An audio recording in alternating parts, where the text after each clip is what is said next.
de façon plus concrète.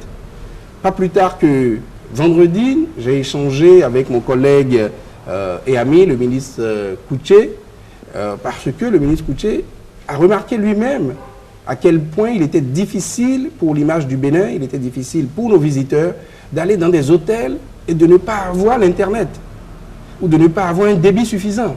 Alors immédiatement, les visiteurs, quand ils viennent dans notre pays et qu'ils vont dans un hôtel de classe internationale ou pas, et qu'ils n'arrivent pas à envoyer un mail pendant 2 jours, 3 jours, une semaine, l'image du pays est catastrophique. Donc nous nous sommes dit, et c'est une de ces initiatives, qu'il fallait qu'on se voie pour voir ensemble comment nous allions travailler pour aider nos hôteliers à se mettre à niveau.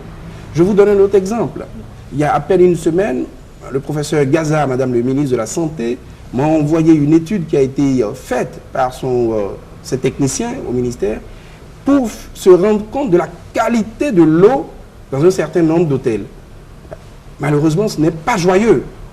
Donc, comment nous allons faire aujourd'hui pour qu'effectivement l'eau qui est consommée directement, disons, pour l'alimentation ou pour se boire, soit, disons, de bonne qualité dans nos hôtels, mais également l'eau des forages qui est utilisée pour d'autres travaux dans les hôtels, parce que vous savez que les points de cristallisation des charges des hôteliers, c'est principalement l'énergie et l'eau. Donc nous devons travailler là-dessus. Si vous prenez le cas de l'énergie électrique, s'il y a des coupures systématiques, donc comment nous allons faire pour aider peut-être nos hôteliers à se doter de façon systématique de générateurs pour pouvoir prendre le relais en cas de coupure. Mais au-delà de ça, nous devons discuter avec le ministère en charge de l'énergie pour que, disons, il y ait un coût, il y ait un prix spécial pour les hôteliers parce que c'est leur premier poste de dépense, de charge. Donc, tant que nous ne travaillons pas ensemble sur ces points-là, c'est difficile. Je peux en dire de même pour la fiscalité avec le ministère en charge de l'économie et des finances. Et je peux démultiplier les cas en ce qui concerne l'université, en ce qui concerne les établissements de formation technique et professionnelle. Vous voyez autant d'enjeux, de discussions avec nos amis. Pour revenir également au niveau de la sécurité, nous devons être en relation permanente avec le ministre en charge de la sécurité publique. D'autant plus que nous avons une survivance dans notre pays de la période révolutionnaire. C'est le ministère en charge de l'Intérieur qui est le président de la commission qui délivre les autorisations pour un certain nombre de bars et de restaurants. Cela est une survivance, cela n'existe dans aucun autre pays que le Bénin aujourd'hui.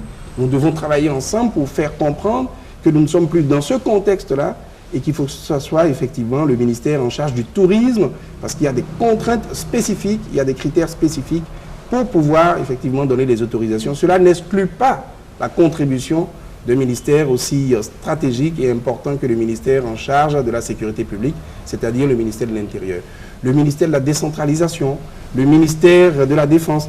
Donc vous voyez, madame, vous avez mis le doigt effectivement sur un sujet fort intéressant et le gouvernement en est pleinement conscient, d'où le Conseil national du tourisme. Le gouvernement en est particulièrement conscient à travers le programme de développement touristique de la route des pêches, où nous disons c'est un programme, parce qu'avant, disons par abus de langage, les uns et les autres disaient projet.